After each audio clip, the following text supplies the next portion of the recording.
Right now is the perfect time to heal your mind, body, and spirit. But for some, it may be more difficult, as there are those that have experienced unexplained phenomena such as alien abduction and implantation. Many that have experienced this don't have anyone or anything they can turn to for help. Mainstream medical practices will not acknowledge the presence or treatment of these implants. They can be synthetic, holographic, energetic, or etheric. They can block your energy pathways in order to alter your feelings, behaviors, preferences, and limit your potential. Karen Holton has created the Quantum Health Transformation Program and the Alien Implant Remedy. The Alien Implant Remedy is a proprietary blend of essential oils, crystal frequencies, orgone energy, and guided meditation designed to work together to move energy and dissolve the implants.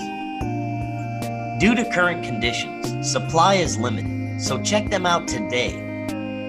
These kits provide the right combination of energetic frequencies specifically designed to disable and dissolve energetic implants that may be holding you back.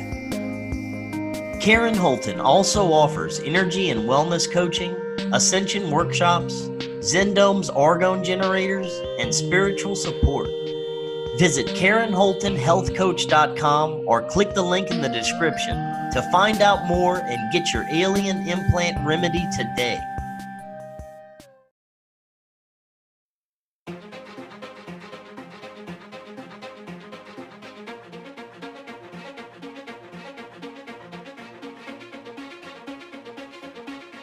Welcome back to Forbidden Knowledge News. I'm your host, Chris Matthew. Tonight I want to welcome back to the show Gordon White. He first became interested in Western occultism at the age of 13, following a series of intense dream experiences. And this interest became a lifelong pursuit. He has done work for BBC magazines, Discovery Channel, and news media companies in both hemispheres. He held senior data and analytics positions in global media companies, as well as starting a chaos magic blog and podcast called Rune Soup, which ultimately led to the publication of his first 3 books, The Chaos Protocols, Starships, A Prehistory of the Spirits, and Pieces of 8. The overriding mission of his work is an attempt to cohere an evidence-based Western magical worldview that combines history, paranormal research, the best available scientific research, and ufology. Gordon, welcome back. How are you tonight? Well, thank you for having me back.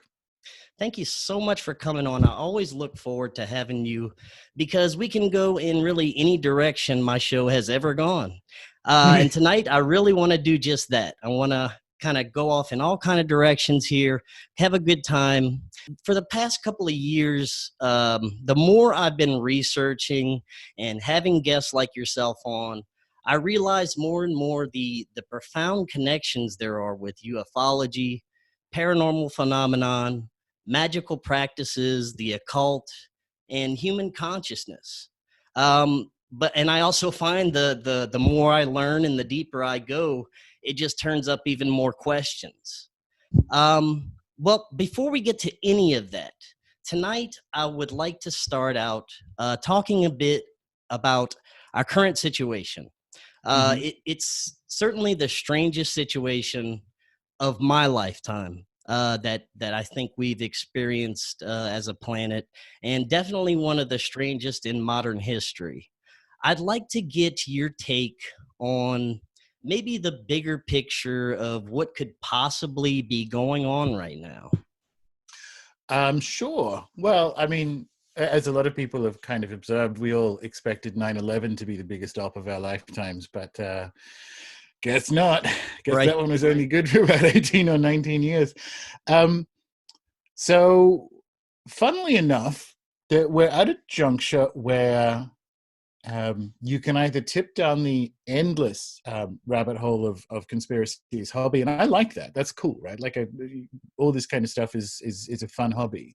But the good news is it's almost like a fork in the road, because we've been through what is clearly a manipulated narrative to the point that we have sufficient information to know that whatever is going on, whatever you think the quote-unquote virus is and so on, probably not going to die of that. It's not going to kill 3 million Americans, all the rest of it. So you're at a juncture where you go, okay, cool. So we do know vaguely what the next couple of months to couple of years are going to look like, and it is going to be this battle between digital surveillance and total control, and how you weave in and out of that in a situation of 30% unemployment, which is disastrous. So it's a fork in the road, and I think at the moment people are confusing one for the other. Now, think about it this way, and I used this in my newsletter last week. The whole world has just effectively watched World Trade Center 7 collapse in front of them at freefall, right? So people who've been in conspiracy land for longer kind of have the skills to realize, okay, something's going on that is not on the level. For a lot of people, they're having to do a bunch of things at once, which is realize they live in a world where, that doesn't operate the way they were told, and also navigate losing jobs and being housing insecure and whatever. So they've got a lot going on. And we need to realize that if you take something like even JFK, people have been arguing the minutiae for half a century about what went on.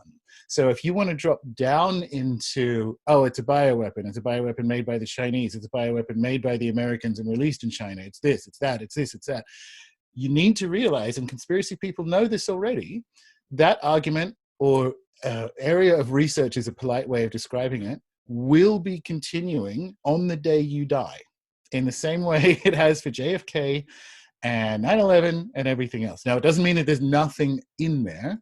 It's more that this week, and in particular today of all days, we've sort of reached an inflection point where we have enough information, enough actionable intelligence on a personal basis to go, right, so I know enough in the broad scheme of things that the story of whatever this virus is has been deliberately overstated to roll out a technocratic agenda. I don't actually need to know at this point, bioweapon, not bioweapon, this, that, whatever. I don't need to know that at this point, because I'm assuming you're not immunocompromised or over the age of 70 or all that kind of stuff, right? For most people listening, they're like, right, cool. So I'm not going to die of this. So my actual challenge is how I navigate the Great Depression 2.0, right? So that's kind of what I think is going on. There's a lot going on, and also that it is naturally human nature to jump in and think, which is impossible, that we have all the answers at this point in time. That's just impossible. Just think back to all your other favorite, and it's a mean way of saying it, I mean like favorite conspiracies, but think back to all the other areas of research that people in this field are interested in or look at, and the dust, if you will, the nanothermite dust hasn't even settled on 9/11. It certainly hasn't settled on this, right?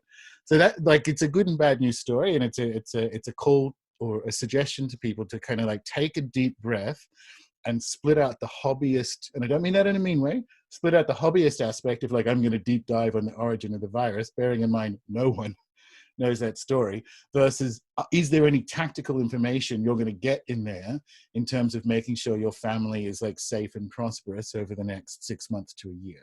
So that's kind of where we're at, and that's sort of what I see is going on. I think the plot has become clear. So that sort of global technocratic power base that is using, and it doesn't mean people aren't dying or any of that stuff, fine. That's again not the tactical bit. The tactical bit is that you're dealing with a transnational kind of like technocratic attempt at a power grab, and I don't think it's going to work, but they've made a decision for whatever reason that it's more important to wreck Western civilization and rebuild it on their own platform, quite literally.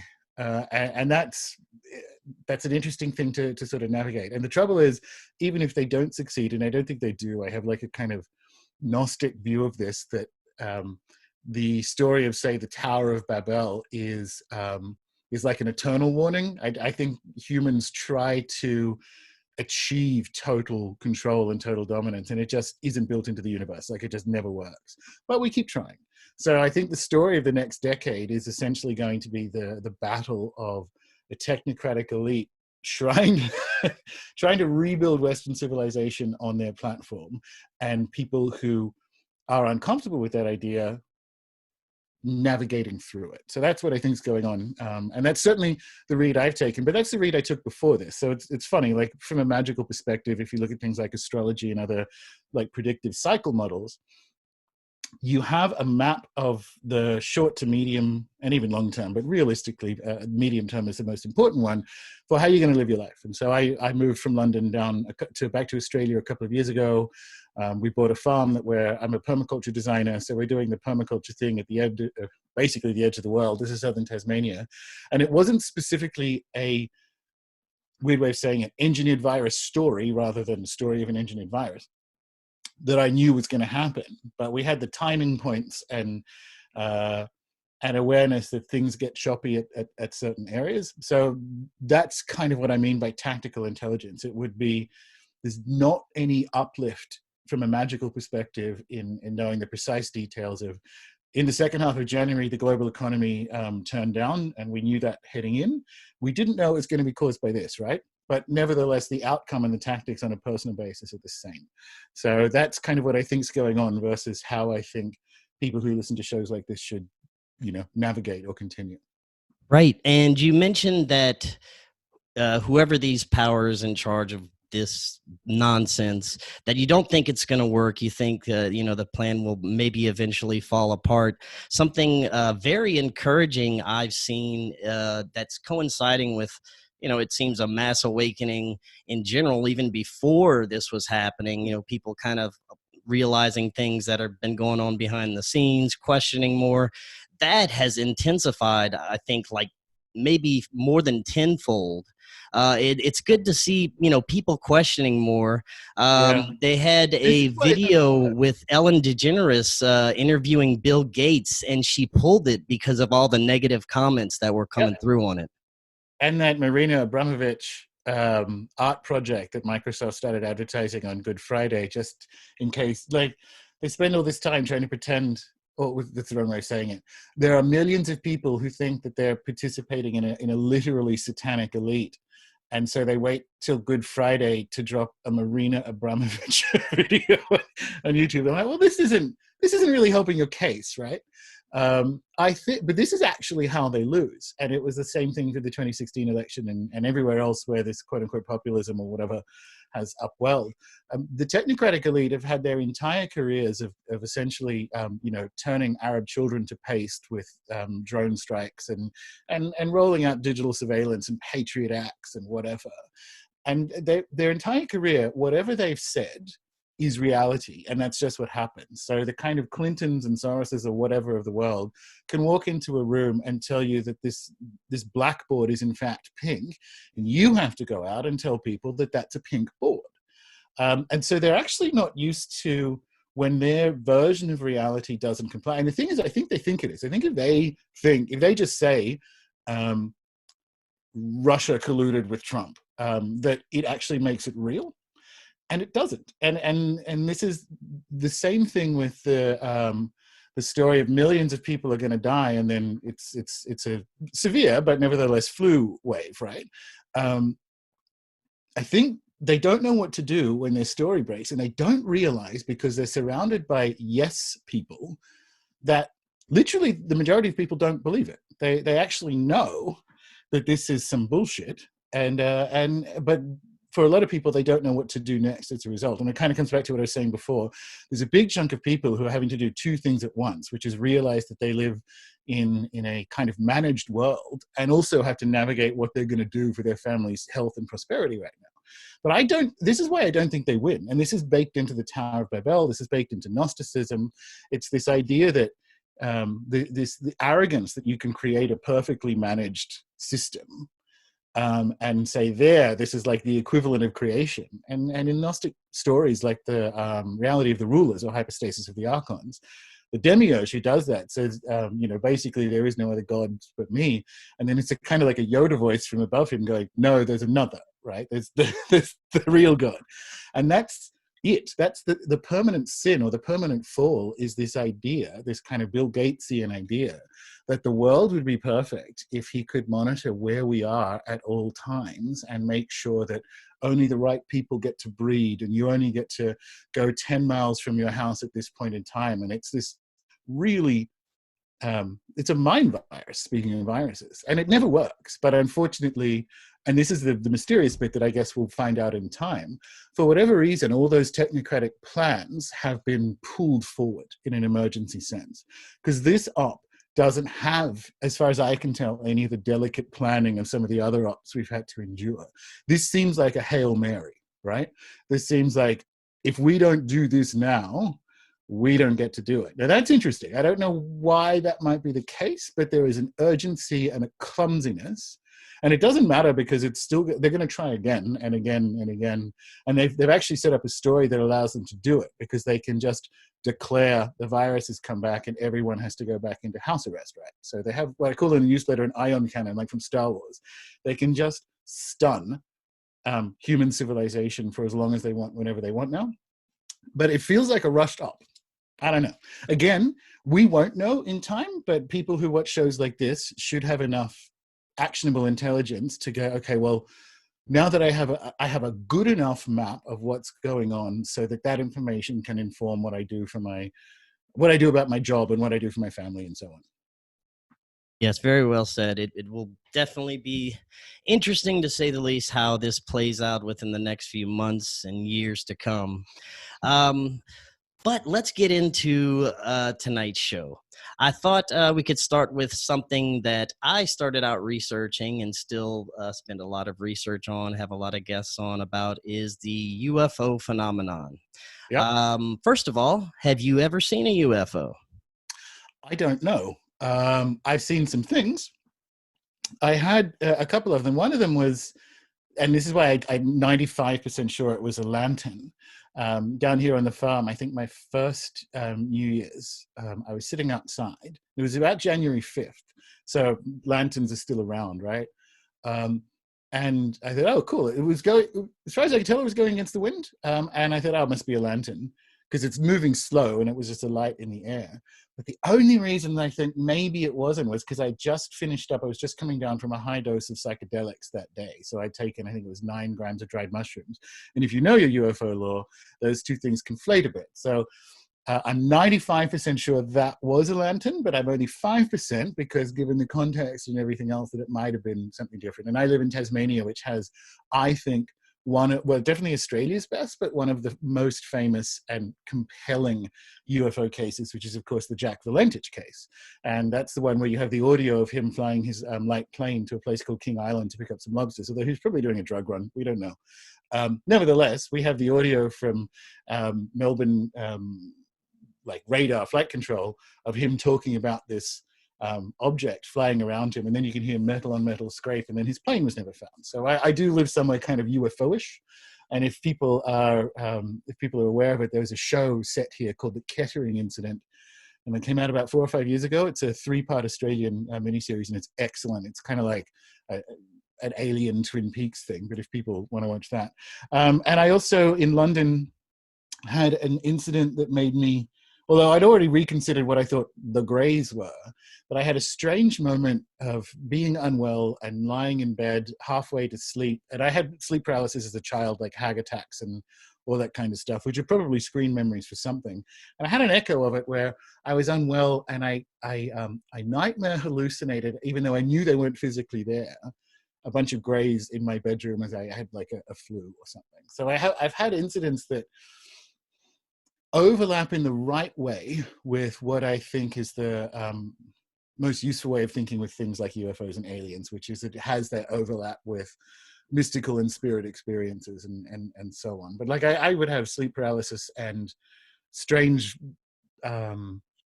screen memories as a kid. I don't know if you remember He-Man, but like, Oh, yeah.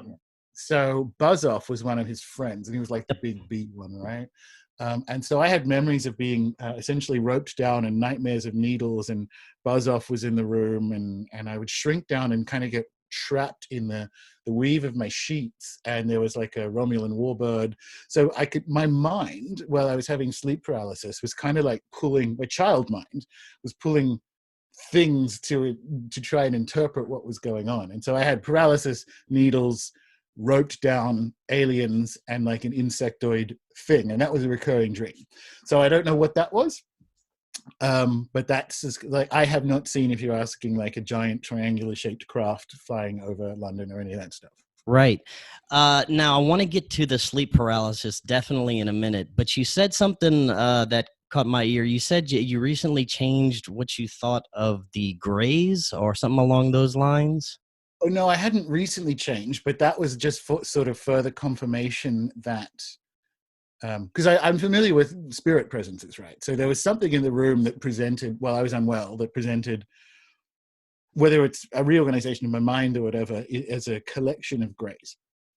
So the kind of, and I loved it because it's a real 90s aesthetic, the kind of like gray alien head smoking a joint kind of thing. Everyone remembers it from that kind of, well, anyone who's old enough remembers that real 90s aesthetic, which is fun, right? But the grays, whatever they are, um, they're not an organic civilization that is visiting us from another planet in their whatever propelled craft. And underneath that statement is, are they artificial? Are they whatever, whatever they are, it's that. And obviously, quite famously, and I think people in ufology know this, is Aleister Crowley's favorite depiction of an entity called Lam that looks like the Greys that he did as a result of the Amalantra working in the early 20th century. So that's kind of what, like, there are motifs that look like what we called in the 90s Greys. And that's what I mean. It was having that illness experience in London was my own personal, like, okay, so all the people who are talking about Greys in that way are probably more correct than the people who are maybe naively thinking that they are like organic humanoids visiting us in some sort of propelled metal craft from another planet. And going back to the actual UFO craft for a moment, I know that probably most of the sightings are ours, some sort of military or just some misidentified something, drone or whatever. Um, but there are some, anomalous phenomenon. I haven't seen any personally. I've seen videos, but how much can we just chalk up to just atmospheric phenomenon? And how much do you think is an actual genuine craft or something that is not from this dimension? So that when we talk about atmospheric phenomena, you actually, if you live in a living universe, and I think we do, I'm an animist, and that's kind of part of how I'm piecing together Western scientific approaches with being in a living universe, right? That means there are certain things that have a kind of aliveness outside of what, with the real wrong way of doing it, this kind of like Cartesian dualism that we've had over the last 300 years. There are things that can be alive, like plasma entities, that is just plasma in the sky, that if you live in a living universe, they are some sort of being, right? And you don't have to change anything about the science, which is very little understood, frankly, of plasma, about what these things are to do it. But I have a ratio, which I think I got from Richard Dolan. 95% of like aerial phenomena that are unidentified are misidentified, and that's planes and balloons and all that kind of stuff. And then inside that 5% that is actually unidentified, the majority of that is, you can call it secret space program, you can call it whatever you want, but it's like black projects, right? It's a majority human. Although, funnily enough, when you dig into where that kind of tech comes from, the idea that there's some sort of tech share, whether via a crash or what have you, starts to get more interesting. So at that point, can you say it's an alien craft anyway? And then there's the other 1%. Now, the other 1% submits to several hypotheses, and the idea that that it's a craft with beings in it that has moved through space from another planet is just one of them. Now, bearing in mind we have stories of sky beings, sky people, sky country, star beings, what have you, that do operate physically with technology and machines and floating boats and whatever. This is Jacques Vallée's research, right? Going right back through history. Now, when you're in the sort of, in southern France in the 1400s, it's described as like an actual ship, like a wooden boat with sails that will land and wizards will get out of it, right? This is his Magonia thing. That's where the story comes from. So, no, it was the 1400s. Now, in the 21st century and in the 20th century, when people have encounters like that, they look more like the crafts we'd see in the X-Files or TV or something. They look like alien craft and aliens get out. And in the 19th century, of course, we had airships, right? So the fact that they are a physical presence that has something to do with technology doesn't immediately mean, of course, that they are aliens from another planet. They're real, and why it's such a compelling area of study and why it has a high degree of overlap with magic is you are encountering something that either isn't human, and after that you can say it comes from another dimension, it's been here all the time, other planet, whatever, or it's actually an externalization of something in the human mind. But it doesn't matter what model you use to interpret it, you live in a permanently bigger world once you realize that's a thing that happens, right? Well, you kind of like, shit, so spirits or entities or whatever, there are things in the universe that aren't just like ephemeral spirits, but there are beings that have a physicality, at least when they enter our kind of dimension, that interact with us and communicate with us and look like us and sometimes don't, and so on. That's a big deal. That's what ufology, when you do it right, means that you kind of end up in a permanently bigger world, and I like that about it. Now, sticking with in the ufology field, what are your thoughts on actual abductions? People that experience being taken on craft, whether it's physically or in their dreams or some kind of astral state, and also how much of this is some dirty black projects just kidnapping people? What are your thoughts on that? Again, people being taken by fairies and angels and demons and so on, and this comes back to the paralysis thing, is there in cultures all over the world. And I think a lot of David Paulides stuff, whose work I love, like the sort of missing 411 thing, is describing that. I think it's describing that if we are the only civilization stupid enough to think that we just kind of like own all of this. But if you look at, say, Polynesian cultures like Maori, the word taboo or tapu is the same generally in Polynesian languages, and it's taboo. It's like a land, like this part of the forest or that hill is tapu, and it's tapu because there are taniwha or whatever that live there, and if you enter their land, they'll fuck with your shit, right? And so I think there is a longer story of humans having missing time and being abducted and being replaced and all that kind of thing that's in spirit traditions around the world. So everyone goes to the fairies in Brittany and so on, and yay, really cool stuff. But it's everywhere. It's in the jungle. It's in New Zealand. It's wherever you want, right? The point you were making before is that said,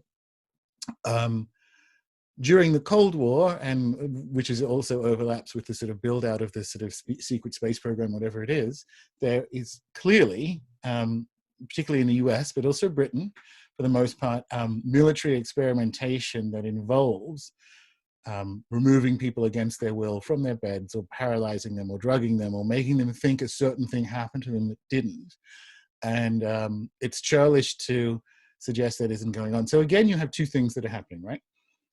You have a worldwide tradition that humans can bodily enter something called like the spirit world, and it's the kind of like the Enochian or apocalypse literature from Judaic sources and then Christian ones, where Enoch gets taken bodily up and doesn't come back. Like God takes Enoch up into heaven, but before that, all this kind of literature has prophets being taken up and shown how creation works. Like it's shown the storehouses where God keeps the snow and whatever. And if you actually look at the colors and the things they see, you're dealing with a description of, this is a problematic term, but you understand what I mean, like shamanic or psychedelic journeys. So when I say it's worldwide, it's there. It's every the idea that humans can enter whatever we call the spirit world, bodily or not. So rarely bodily, but it can happen.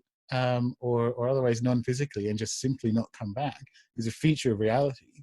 But by the same token, I basically put it this way: I think it's extremely unlikely that aliens visited us from Alpha Centauri to put things in our butts. I don't think that's a good read, right? I don't think that's how you do science. I don't think that's how you do like interplanetary science.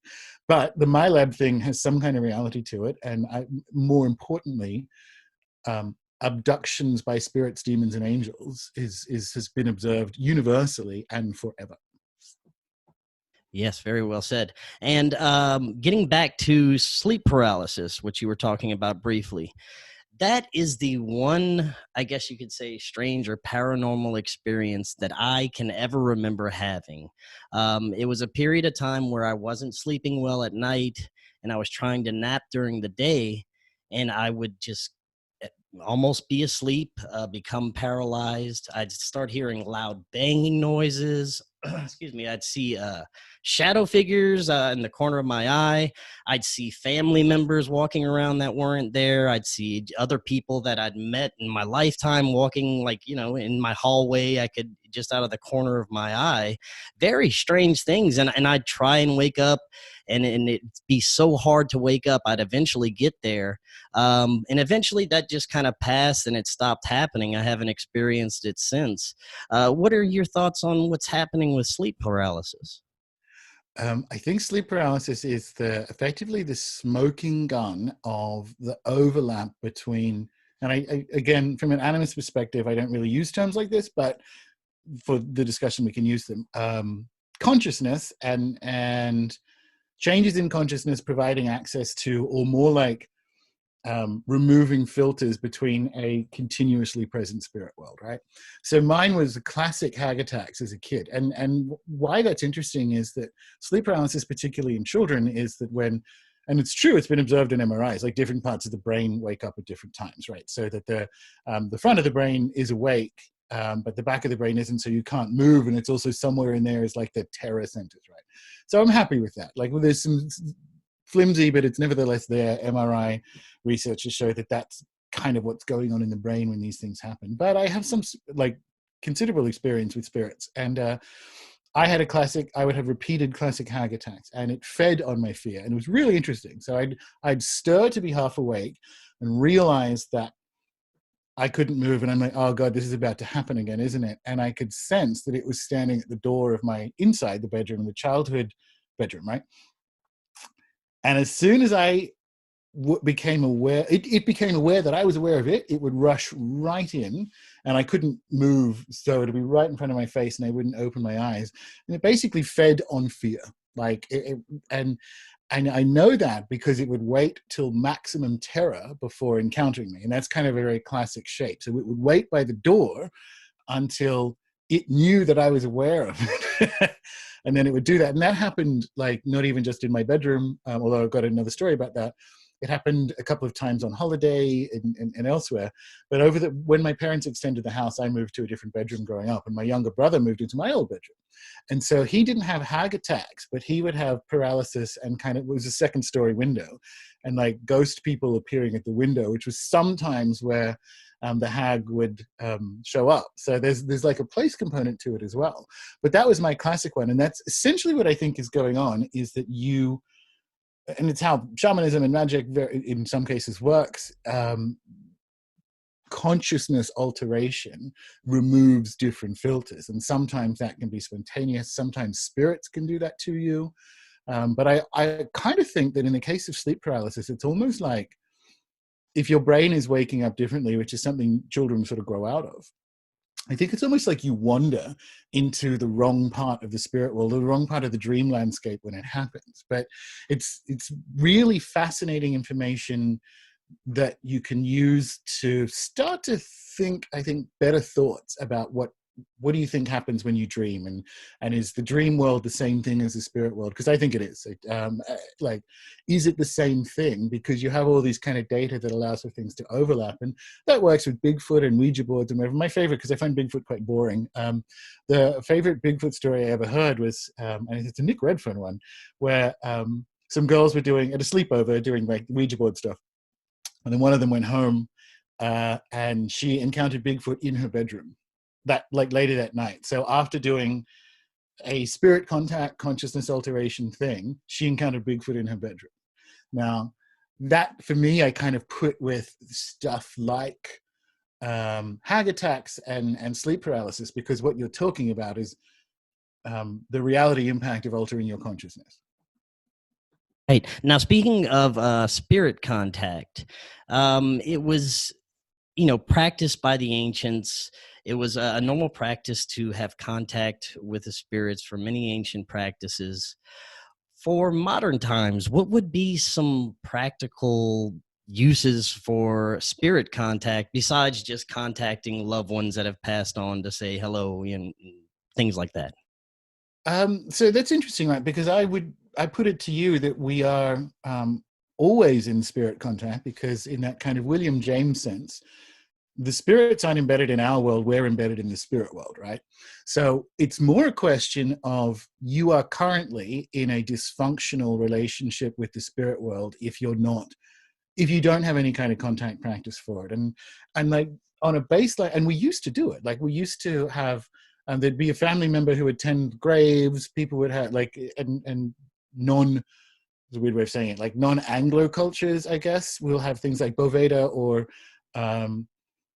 you know, ancestor altars on their mantle. I've got one of them, that kind of stuff, right? So that there's always an awareness that you don't need to go like full ceremonial magic to do it. Culturally, we always did it up until a few centuries ago.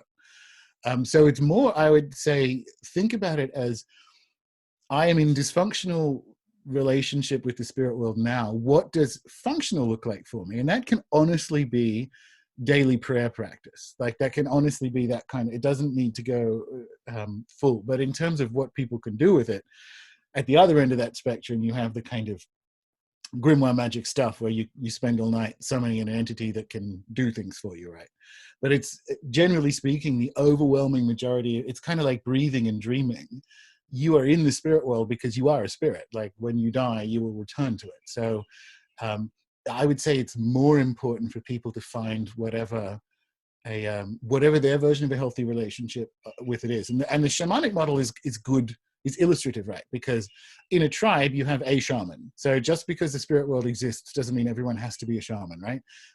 But you're all kind of like, the whole tribe is operating in a world that is filled with spirits and everything else. And it's just part of the language of being and doing. And I'll tell you, like, they're there when you call them. So the ayahuasca experience I had at the beginning of the year, had several, but this was with usually it's in the jungle. This was with a jungle trained shaman, but in Australia. And so it was my first time having an ayahuasca experience in diaspora. And it was very interesting to watch the shaman create space and essentially banish spirits that get attracted to that kind of ritual work. Because I could hear the shaman talking as they were like invoking and whatever. And it's in Spanish, so I don't understand it. But as the medicine started to come up, it was more a realization, it's not that the spirit showed up, but that I had altered my consciousness, and the words that the shaman was speaking were actually working. So I moved my consciousness to the fact that this person was just saying words that the spirit world was responding to. And that's the same for you. People can do that. People can ask for their ancestral guides or their highest powers or whatever you want it to be, to just like to draw near or to guide your steps or what have you. And it's a night and day difference. And you can find language that suits your own kind of spiritual framework. But it's weird. Like it is, honestly, is because we're embedded in the spirit world, you can actually just say this stuff and begin from there. Now, for those that aren't experienced with spirit contact, how would you tell if you're in contact with a malevolent or benevolent spirit, or if there's any danger? So it's generally why you want to start with saying things like highest powers or pick certain, although angels are an interesting entity or are interesting entities, but all things being equal, your ancestors are the ones that have your back. So you can actually sort of start there and you'll know the difference. Now, as when you kind of move out into like grimoire magic for people who do, then it's a real challenge because there are entities you're dealing with entities that are ambivalent to humans, right? So that they will lie, or if you just tell them to do something, just like if I just walked across the street and told someone like, go and get me some emeralds, they'll be like, fuck off.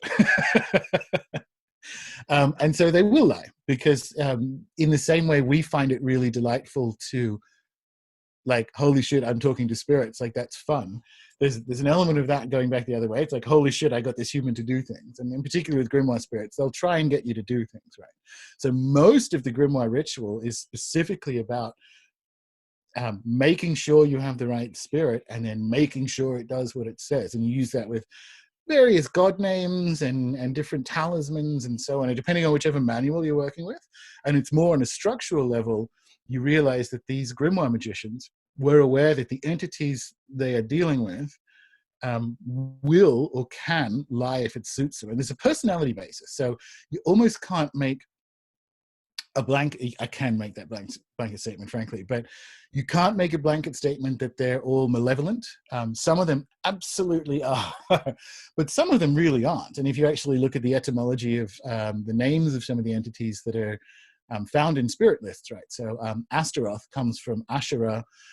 So it's not just a goddess, it's literally the consort of like the god in the Bible. And because of the historic process of the rise of monotheism, it got put in like a list of bad spirits and survived through like the remaining, well, the subsequent or intervening 200 years to like show up as a duke of hell. So she also changed gender and became Astaroth. But it's, so there are entities like that that were like mother goddesses, right? So in there, you have like a grab bag, but by the same token, there are spirits that are malevolent, that are in that are on that list, because it's like anything else; it's an ecosystem, right? So I wouldn't ever recommend grimoire. Like grimoire stuff is the real deal, and I wouldn't recommend necessarily starting with it. People do. I mean, I did, because whenever someone tells me not to do something, particularly when you're a teenager, you're like, oh, I see. Trying to keep this stuff from me. So generally when people hear about it, they will mess around with it and have an experience that could have gone better. And it's at that point that they either go, well, close this and leave it behind forever, or okay, there's something to this, but I really wasn't taking it as seriously as I should. But that's like a tiny subset, right? That's a tiny subset of spirit contact on planet Earth. There are any number of genuinely safer and more almost like psychologically more uplifting, because a grimoire operation is something of an ordeal, and it's expensive too, the things you need for it. So if you're keen for it, like, it works and you can go for it. But in terms of how you handle the deception of spirit, start with ones that you kind of have a reasonable understanding of. Like my ancestors aren't going to lie to me. It's kind of not their job. That's not their function, right? Demons will. So choose your playmates for a start, but also, you know, if they tell you to do something weird, you've probably not got the right one. But usually, like names of God and that kind of stuff is the Western way of getting spirits to conform. There's also another structure where you bind or pact with like a intermediary entity that you have a trusted relationship with, and that will bring it in. But again, that's quite it's quite developed and intense stuff. Generally speaking, if you use terms like, and it's really interesting that this works, but if you use terms like highest powers or ancestral protectors or ancestral guides, you'll just feel that this is a non-deceptive, non-manipulative community, I guess. You mentioned angels and demons. I'd like to talk a little bit about that. With demons, I find people are probably quick to label anything a demon. And angels, from all the researchers that I've spoken to, it's fascinating entities. I'd like to get your take. Let's start with angels. Are these celestial beings, or or do they have some sort of great divine power? What are angels? So, like, we'll begin with the split of angels and demons is historically very recent, right? Very, very recent. And daimon from Greek means like a presiding genius spirit. So even the word daimon was originally good. It's just we get into the historic period, and they start carving up the goodies and the baddies, right? As the idea of the fall in Christianity rather than in Judaism developed. So the categorization is very late. where angels come from is very interesting, right? So historically speaking, or textually speaking, they appear to have entered or introgressed into Judaism during Babylonian captivity. So what angels are is actually a Sumerian survival. So Sumeria or Sumer into Babylon, into Judaism, into Judaic Christianity, right? And the word, and it's a Greek term, but the idea of something like watchers and entities. So what the angels are is a culture-specific term for almost like a class of beings in the spirit world, but also the spirit world. So the story of the Watchers is a bunch of things. It's a weird memory of almost like an Ancient Aliens event, but except it's a spirit world one, because what we just spoke about was the introgression happens from the spirit world into the waking world rather than from like Mars to Earth, right?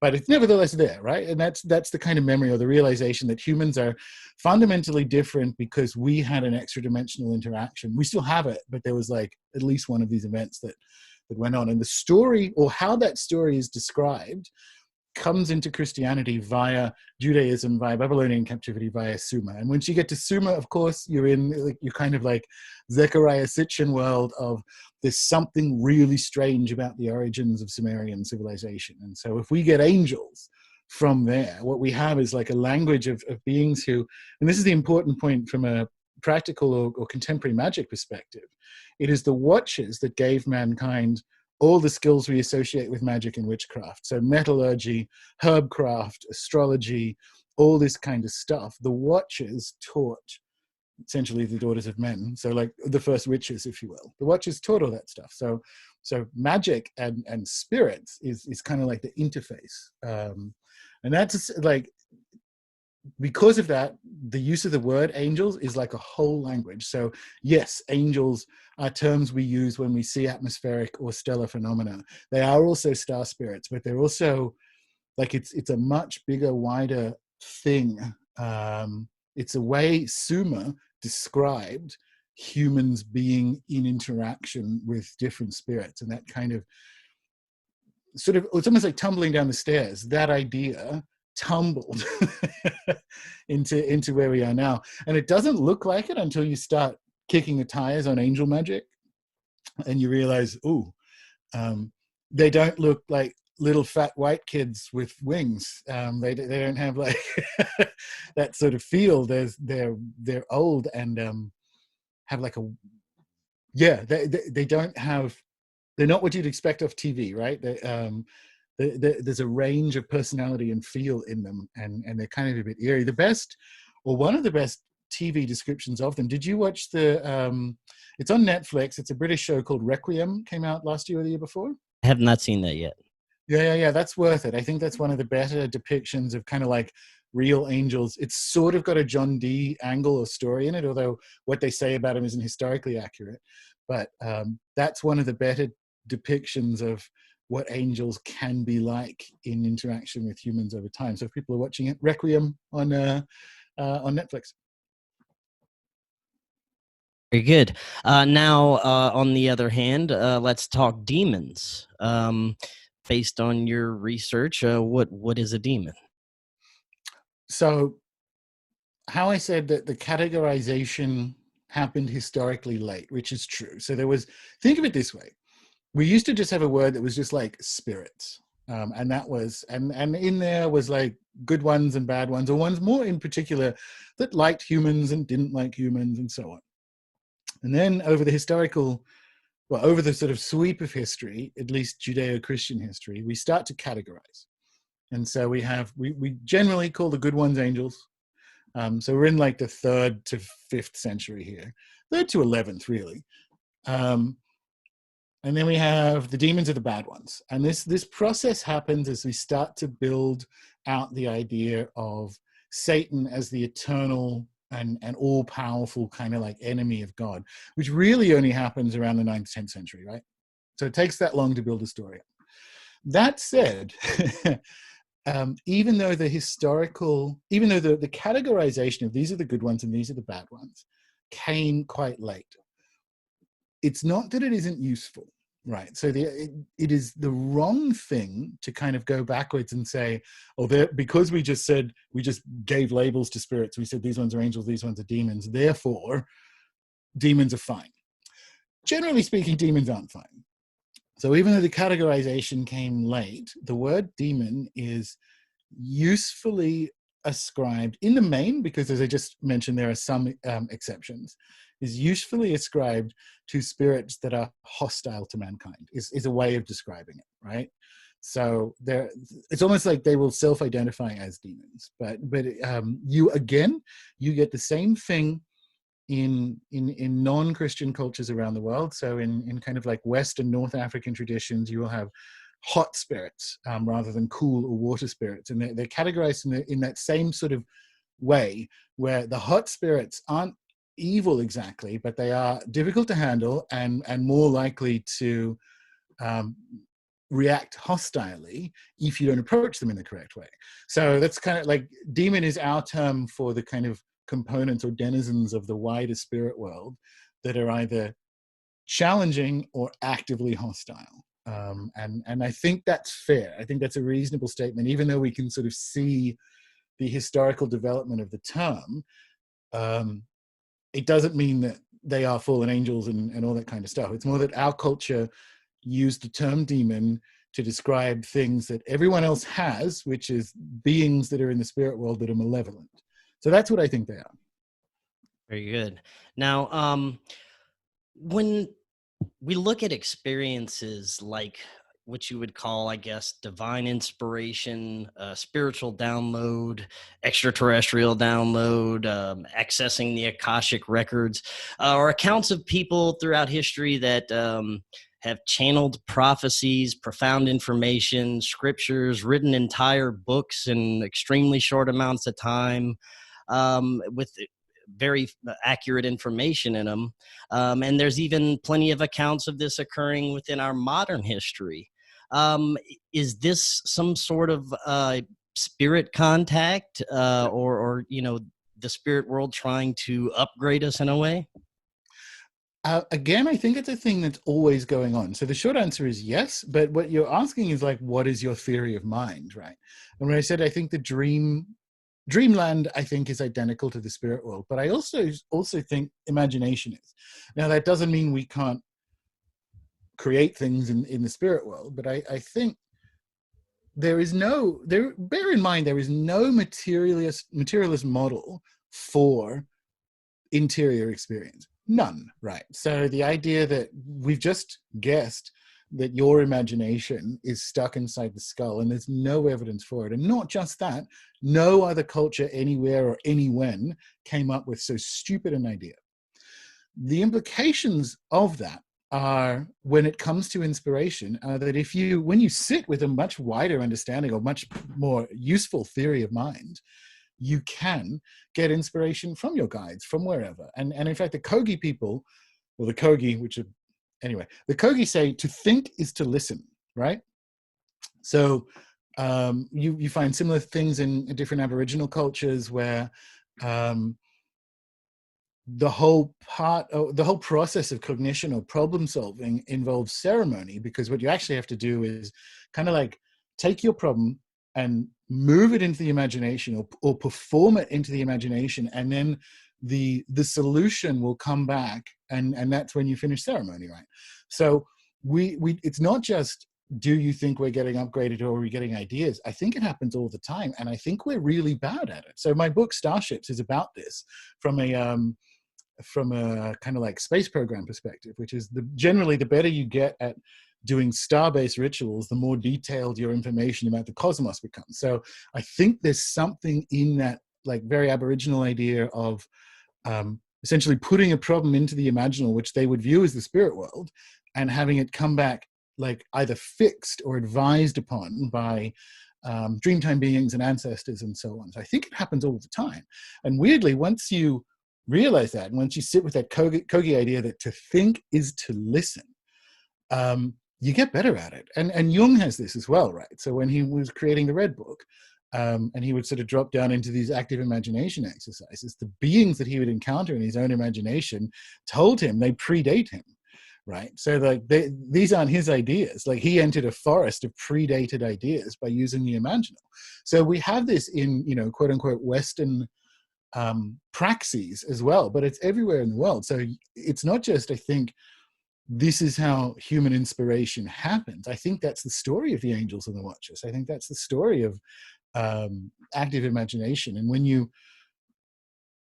you sit with it enough to your own satisfaction to realize, God, what even is the imagination, and who is talking to me? It's not that humans can't invent things on their own, but more importantly, you can ask for inspiration and have it come to you if thinking is at least in some form listening. And for people who are, and everyone's in a creative pursuit one way or the other, try that. And try it in different places. So I have my farm, right? So I do the Kogi approach, and I actually say to think is to listen before I do the kind of like daily walk, so that country, so my land spirits, can tell me what is needed.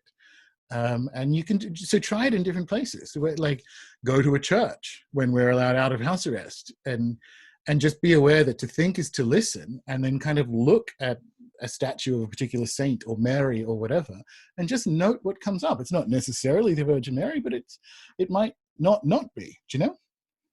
Right. Now, for the last portion of the show, I'd like to talk a little bit about chaos magic. We've talked about it on a previous show, but I'd like to talk a little bit more about it. I myself have always been fascinated, but I've never really dabbled in it.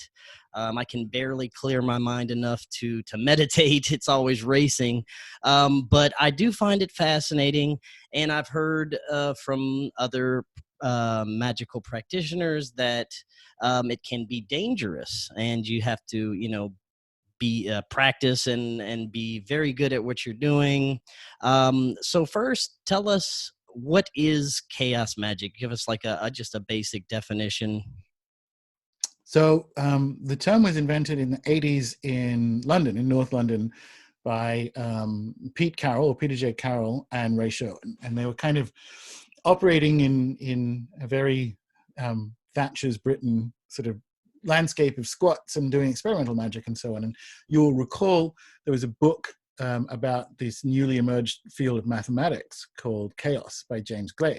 So it actually gets its name from that. It's like a really late 80s, early 90s Jurassic Park kind of math thing. And the reason Pete landed on that was chaos mathematics was the realization that there is, it permanently changed how humans understand predictability and reality, right? So you have the butterfly effect and all those things that we grew up learning about, which is that it's not that everything is, we use chaos as a negative term like pure chaos, but that it operates at scales that it doesn't necessarily, that are very difficult to understand without computing, right? And so that's the sort of attitude, and it's a big shift from the kind of like Aeonic model of Western magic, especially at the time, because you essentially have Crowley's school of like Thelema and the Eon of the conquering child and whatever.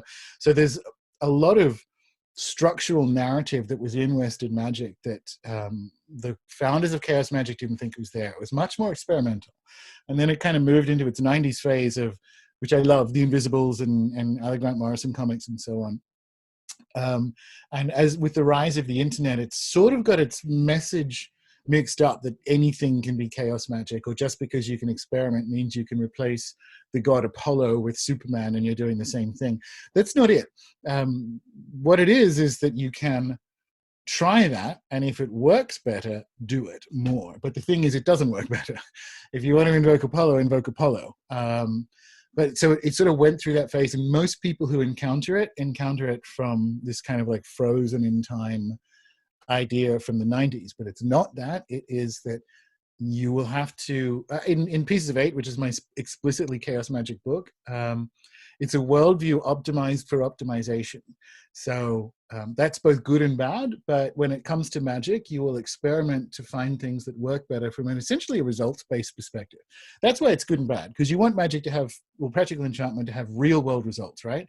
But by the same token, we've just been talking about the imaginal and inspiration and all that kind of stuff, more or less impossible to quantify except on a personal basis.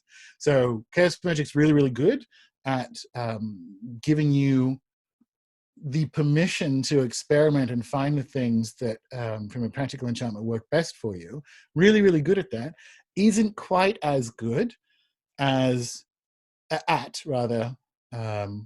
almost like personal revelation. So it doesn't necessarily have the tools for you in that. And it's a big part of my work over the last decade. This is why the animism thing is in play. It's been about how, because that's a suboptimal solution, right? So if it needs to be optimized, it's like, well, then we need a theory of mind that allows for inspiration and practical enchantment effects to be effectively the same thing. And that's what we've been talking about. So if you consider the imagination to be identical with the spirit world, then all of a sudden you're playing a very different and coherent game with what you do in waking life and what you do in dream, and that's kind of where it's at. But that's chaos magic. It sounds scarier than it is because the word chaos is very ooga booga, and it can be. There was in the 90s there was interest in like Necronomicon stuff and what have you, but it literally came from a popular mathematics book from the 1980s. What would be some of the modern practical uses for chaos magic? Well, chaos magic is an attitude you adopt when applying or experimenting, at least initially, with different I hate this term, but like different subcategories of magic. So it's more an interpretive framework, right? And it rests on a couple of assumptions that you make before you do grimoire magic or before you use tarot cards or whatever, or which is you basically go into it performing the full belief of like a grimoire magician or what have you, because that appears to make it work better. But it's almost like it's a subsequent interpretive framework, because let's say you do an overnight grimoire ritual, Baal shows up and you bind him and he agrees to go and do a thing for you. It's all very intense and terrifying. You're covered in sweat. Like it's 5 a.m. You come back, sit down and go, wow, that was like one of the peak experiences of my life, for better and for worse. What just happened there? And chaos magic allows you to have a multimodal interpretation. Did an entity named Baal really show up? And did it all happen exactly as it was described in a book from the 1600s? Or was it was being in that ritual state for 6 hours sufficient to alter my consciousness so that I hallucinated, or so that another thing happened? And chaos magic allows like a multi-interpretive framework. And the general thing about it is you land on the interpretive framework that allows it to work better the next time. But so it's almost like chaos magic. I mean, it has sigils and whatever, but it doesn't necessarily have its own collection of praxis beyond sigils and using belief as a tool. Those are the sort of, and it doesn't even really need sigils, although that's kind of what I'm known for. So it's more an attitude to it. If you gather a bunch of people who identify as chaos magicians, some of them will be doing stuff with runes, some of them will be doing grimoire magic, some of them will be doing kind of like a neo-shamanism thing. And it doesn't have, there aren't things that are like in and out of chaos magic, if that makes sense. What would be some of the dangers or things that people should watch out for if they were to practice this? So I have this in a book called the Chaos Protocols, right? Magic will destroy your life, and it's a feature rather than a bug. And that's the same for anyone who embarks on a spiritual quest. But the reality is there are people listening, the majority of people listening to this show aren't going to do it. Like they're like, not for me. But there's a subset who are like, this is absolutely for me. I didn't know this is a thing we could do. And if I tell them, be careful, danger, blah, blah, blah, they will just run towards that. There's literally no point wagging one's finger at people who are beginning magic, because they will run to the thing that is the most extreme. And you know what? Good, in a way, because it will, like I said with the grimoires, it will scare most people off who are like, oh shit, this is real. But it will make the people who should probably have magic as part of their life realize, oh, there's something to this, and go to it. So there are plenty of, life is a terminal condition. I think it's more dangerous to not have a spirit practice, especially moving into the era we're moving in, where you need all the advice you could get. You really want your ancestors and guides around you as we head into a Great Depression, right? So, like, the dangers of not doing magic, as far as I can tell, but I would say that because I do magic, right? The dangers of not doing it seem to outweigh the ones of the not. But if you mean, like, you know, I have this in chaos protocols. You actually can take an Ouija board into an abandoned mental hospital with a bunch of friends one night, and I guarantee, and it's called Becoming Invincible. I guarantee you, when you run screaming from that building at 4 a.m. or whatever, you now live in a permanently bigger world. It's a really unhealthy way of doing it, but you know spirits are real. You don't know what they are. You don't know what the hell just happened to you, but it is an experience like being abducted by aliens, whatever that is, that will never be taken from you. Will never be taken from you. And that's why when people kind of like wag their finger, like, what's the dangerous things about magic? I'm like, look, sure. If you want me to say, like, don't dick about with grimoires unless you're going to take them seriously, fine. I'll say that, but by the same token, if you dick around with grimoires, you may well have an extremely terrifying incident that makes you aware to your bones that whatever spirits are, they're real. And so it's funny, like, I don't warn people of dangers. And the other thing is, it's to warn people away from dangers implies that we kind of know what magic is and how to get good at it. And I don't think we do. Right? It's not like learning how to fly a plane. If first day of flight school, I want to be told the things not to do, to crash a fucking plane, right? Because we know how to fly a plane. Magic, because it is that interface between the imagination and the spirit world and the waking world and whatever, is permanently mysterious. And there are, in other parts of the world, like initiatory traditions, but it's not a thing that submits to a full ontology the way flying does, right? So I leave people away from dangers. They just be like, look, it's in my book. If you do it right, it will destroy your life. It does that because you end up having to live in a bigger world. And it doesn't mean you get doesn't mean demons attack you and burn your house down, but it like messes with you in that dark night of the soul way that allows you to kind of be in like in a living universe with much more context, all its good and all its bad with it. So that's kind of what I mean. Now, for the last few minutes that we have, if any of the audience is interested in finding out more, possibly learning a little bit of magic, you actually offer courses. Yeah. What would be the best place for them to start? So there's a membership to runesoup.com, and the way we run courses is the members vote on what we do each quarter. And because of the current situation, we don't have one for Q2, which is actually a surprisingly good time to join, because what we're doing instead is tactical stuff. We're doing intention exercises together and all the other things that people may kind of need as emergency magic as they're losing jobs or what have you. So we're actually deploying the magic at the moment, but it means you can join and look at tarot, sigils, saints, grimoires, all the other kind of previous courses, and just kind of see if you like any of them. Otherwise, I would suggest Chaos Protocols is one of my books, and that was written almost like not as a first book on magic, but like a first or second book. And it's a reasonably good place to start to think if this is a thing you might be interested in. Or you could just listen to the show. So RuneSoup is a weekly podcast. So just go back through the historic episodes and see ones that jump out at you about different spirits or things, or tarot or things you're interested in, and have a listen and go, this might be for me, or this might not. So that's your paid option, your book option, and your free option for people who want to take the next step. Very good. Gordon, thank you so much for coming back on. Fascinating information as usual, and I'll definitely have to have you back on again soon. Looking forward to it.